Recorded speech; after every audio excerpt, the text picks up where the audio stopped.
आज किताब नहीं है।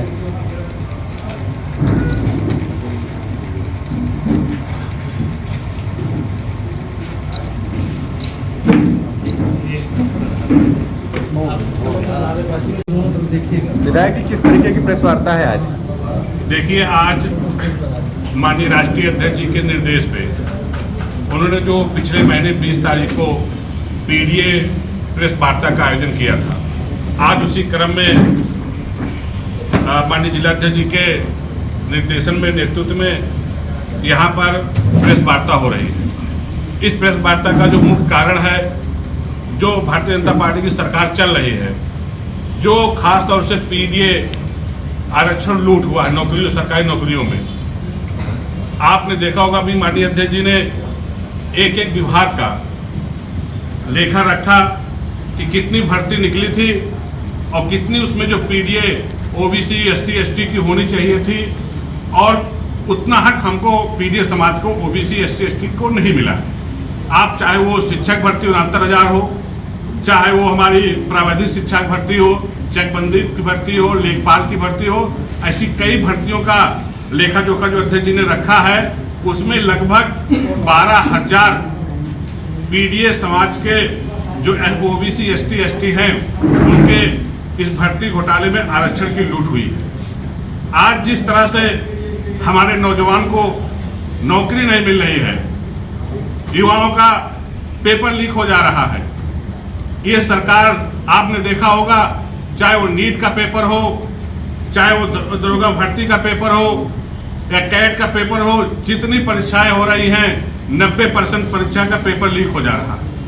और ये भारतीय जनता पार्टी की सरकार खास तौर से पीडीए समाज के लोगों को नौकरी के साथ साथ उनको हर तरफ से दबाया जा रहा है, उनका हक नहीं मिल रहा है, नौकरियों में आरक्षण नहीं मिल रहा है। इसी चीज को लेके माननीय राष्ट्रीय अध्यक्ष जी के निर्देश पे हम सब समाजवादी पार्टी के लोग गांव-गांव जाएंगे और ये भारतीय जनता पार्टी का जो दोहरा चरित्र है, जो ये खास तौर से बात करते हैं पीडीए समाज की, जो पीडीए समाज का मखौटा लगाए हैं, उस मखौटे को हम लोग पर्दाफाश करेंगे कि ये तो पीडीए समाज की वोट पे सरकार बनाते हैं, इनके विधायक, सांसद, मंत्री बन जाते हैं, लेकिन जब बात पीडीए समाज की होती है, उनके हक की बात होती है, उनके आरक्षण की बात होती है, तो उनका हक, आरक्षण हर जगह से मारा जा रहा है। उस चीज को पोल खोलने के लिए माननीय राष्ट्रीय अध्यक्ष के निर्देश पे हम लोग गांव-गांव जाएंगे और इन भर्तियों को किस तरह से हमारे, चूंकि ये भारतीय जनता पार्टी सरकार चाहती है कि पीडीए के लोगों को जब नौकरी नहीं मिलेगी तो उनका परिवार आगे नहीं बढ़ेगा।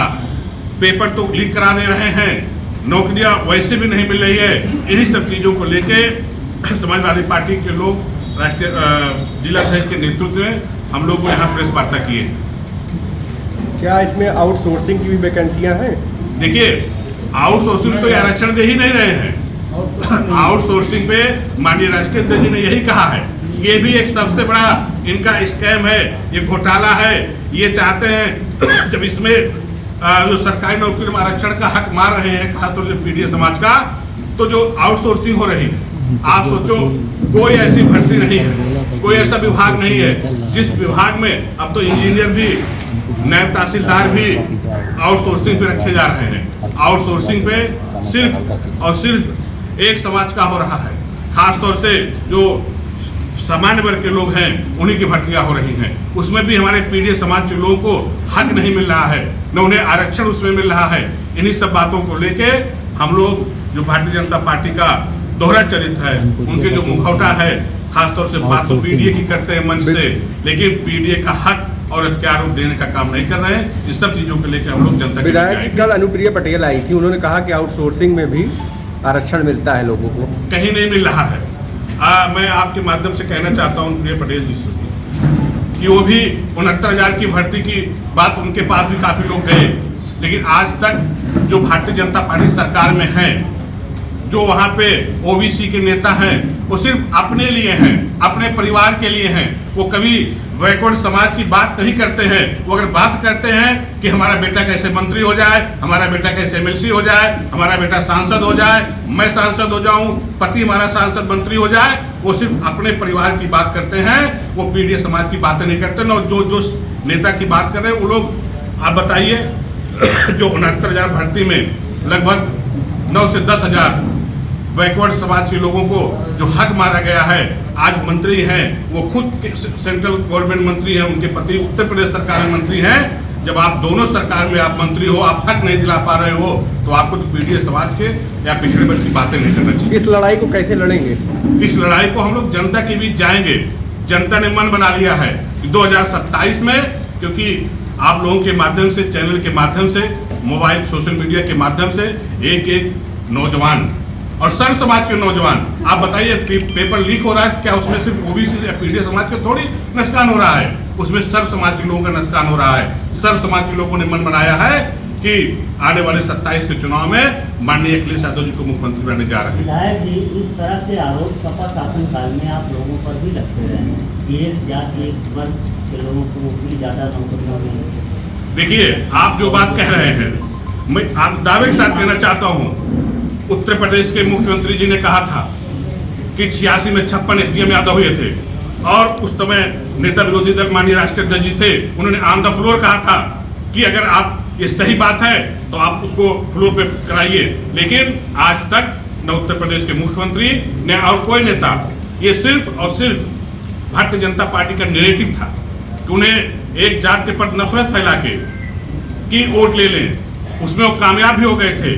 लेकिन आज जनता समझ चुकी है कि हमें हमारा हक और हमारी बात, हमारी लड़ाई कौन लड़ रहा है। अगर आज खास तौर से सर्व समाज की बात कर रहा हूँ, पीडीएस समाज की बात कर रहा हूँ, कोई लड़ाई लड़ रहा है तो माननीय अखिलेश यादव जी। मेडिकल कॉलेज सुल्तानपुर में आउटसोर्सिंग पे बड़े पैमाने पे वैकेंसी हुई, उसमें पीडीएस समाज को आरक्षण नहीं मिला है, इसकी लड़ाई कैसे आप लड़ेंगे? देखिए, ये तो दे ही नहीं रही, यही तो बात है।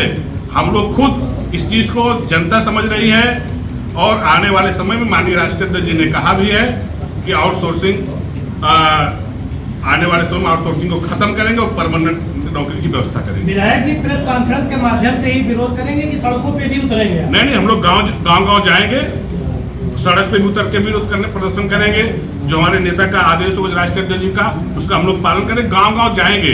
देखिए, अब हर नौजवान समझ चुका है कि हमारा आरक्षण कितना मारा जा रहा है, हमारा हक मारा जा रहा है, हमें नौकरियां नहीं मिल रही है। आउटसोर्सिंग सब विभाग में कर दे रहे हैं। यदि आउटसोर्सिंग कर देंगे तो आप समझो वैसे ही आपको नौकरी नहीं मिलेगी, आरक्षण की बात ही छोड़ दीजिए। राम मंदिर चंदा चोरी में महाभ्रष्टाचार हुआ, एफआईआर तक की नौबत आ गई, क्या कहना है? देखिए, आपने बड़ा अच्छा मुद्दा उठा दिया।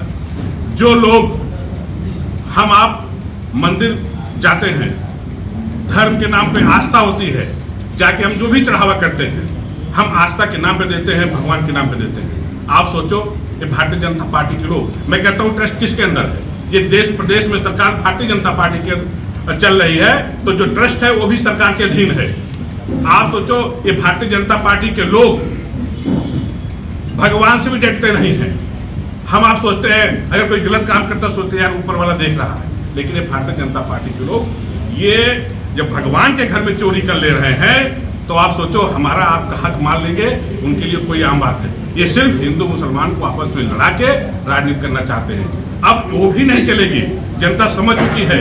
आप सोचो कि चंदा चोरी, उनके जो लेखाधिकारी थे उन्होंने ऑन द कैमरा के कहा कि चोरी हुई है, उनके सामने सीसीटीवी फुटेज डिलीट करवाए गए हैं, उसके बाद आज तक कोई कार्रवाई नहीं हो रही। चढ़ावे का माल बरामद भी हुआ, चढ़ावे के माल बरामद आप ही बता रहे हो, हम लोग भी सोशल मीडिया पेपर के माध्यम से देख रहे हैं। तो आप सोचो, जब इस तरह से कर रहे हैं भारतीय जनता पार्टी के लोग, और चंदा सभी लोगों ने दिया होगा, जब वो चंदे से पैसे को लेकर चोरी कर रहे हैं तो कुछ भी कर सकते हैं देश के साथ, हमारे आपके साथ, हमारे देश के नौजवानों के साथ, सभी जात वर्गों के साथ, कि अपनी राजनीति के लिए कुछ भी कर सकते हैं। विधायक जी, आउटसोर्सिंग समाजवादी के समय से ही चालू हुआ, तो क्या मकसद था? देखिए, आउटसोर्सिंग जो है पहले संविदा था, संविदा थी, संविदा पे आरक्षण भी था उसमें, और संविदा के लोग परमानेंट भी होते थे। लेकिन आज जो इन्होंने आउटसोर्सिंग किया है, ये पूरा ठेकेदारी पद्धति कर दिए हैं। जिस तरह से जैसे आप तमाम लोग जो पीएचडी बीटेक किए हुए हैं, डॉक्टर एमबीबीएस किए हैं, आज जो ठेका पद्धति मतलब आप समझते हो कि जिस दिन मजदूरी करोगे तय दिन आपका वेतन मिलेगा। जिस तरह से एक मजदूर जो कम पढ़ा लिखा होता मजदूरी करता है, यदि वो 25 दिन मजदूरी किया, ड्यूटी लगी है, तो उसे 25 दिन का ही वेतन मिलेगा। और उसमें कोई छुट्टी भी नहीं उनके यहाँ, 11 महीने बाद और 11 महीने का एग्रीमेंट है। अब 11 महीने बाद आपको मिलेगा कि नहीं मिलेगा ये आप नहीं जानते। लेकिन ये आरक्षण नीति की शिकायत भी कही हुई है किसी फोरम पे कि क्यों प्रेस वार्ता ही? नहीं शिकायत हमारे राष्ट्रीय अध्यक्ष जी ने इसका लीगल जो सेम पार्टी का है उसने शिकायत भी किया है, इस पर कानूनी प्रक्रिया भी चल रही, लड़ाई भी कानूनी प्रक्रिया जो पार्टी का लीगल सेल समाजवादी पार्टी उस काम करना है। क्या विधायक जी चांदा मामले में जो घटना घटी थी, पुलिस की लचल रवैये की वजह से जो आरोपी थी उनकी जमानत हो गई, खड़े खड़े जमानत हो गई, कोई कार्रवाई नहीं। देखिए ये सरकार जो है जात देख के इनकाउंटर करती है, जात देख के कार्रवाई करती है, जात देख के न्याय करती है। तो ये सरकार खुद चाहती है कि किसी तरह से हिंदू मुसलमान को आपस में लड़ाओ, इसके अलावा पास कोई मुद्दा नहीं है। और जो भी ये लोग कर रहे हैं जिस तरह से, आने वाले समय में उसका हिसाब होगा। क्या आपकी सरकार आएगी तो संविदा पद्धति और ये बिल्कुल हमारे राष्ट्रीय अध्यक्ष जी ने कहा है कि यदि हमारी सरकार बनेगी, और सरकार बनेगी नौजवान ही बनाएंगे, और आउटसोर्सिंग प्रक्रिया खत्म करके उन्हें संविदा परमानेंट नौकरी देने का काम माननीय राष्ट्रीय अध्यक्ष जी करेंगे।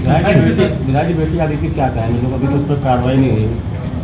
हमने आपसे एक लाइन बता दिया कि जात धर्म देख के कार्रवाई करते हैं। उस दिन भी मैंने कहा था आप लोगों के बीच कि जिस तरह से आप सोचो, सिर्फ एक मुद्दा को दबाने के लिए, उस इश्यू को, चंदा इश्यू को दबाने के लिए इस तरह से ये लोग कुछ भी किसी का भी इस्तेमाल कर सकते हैं। उस एक बेटी का इस्तेमाल और एक बहन के खिलाफ इस तरह नेगेटिव फैला के काम करने का प्रयास इन लोगों ने किया था। ठीक है।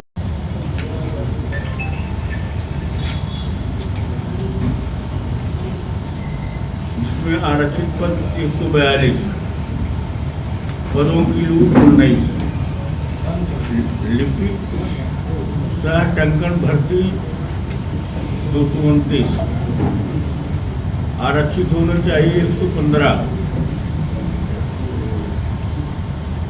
ओबीसी एससी एसटी के लिए आरक्षित पद 106, और पीडीए ओबीसी एससी एसटी पदों की लूट 9, सहायक लेखाकार भर्ती 2026 238, 274 आरक्षित होने चाहिए।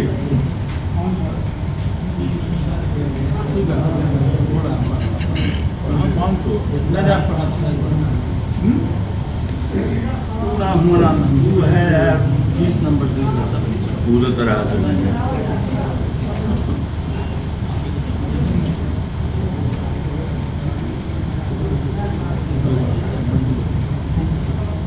सहायक सिब्बंदी अधिकारी भर्ती 168, आरक्षित पद होने चाहिए 84, मेरा है 74, लूट की है 10। कृषि प्राविधिक सहायक भर्ती के लिए आरक्षित होने चाहिए 1380, ओबीसी आरक्षित पद 792, लूट हुई है 588। ये मामला है कि जनता जनार्दन को लूटा गया है, जो कहते हैं कि बड़ी ईमानदारी से भर्ती हुई है। तो सोच लीजिए कि कितनी ईमानदारी है।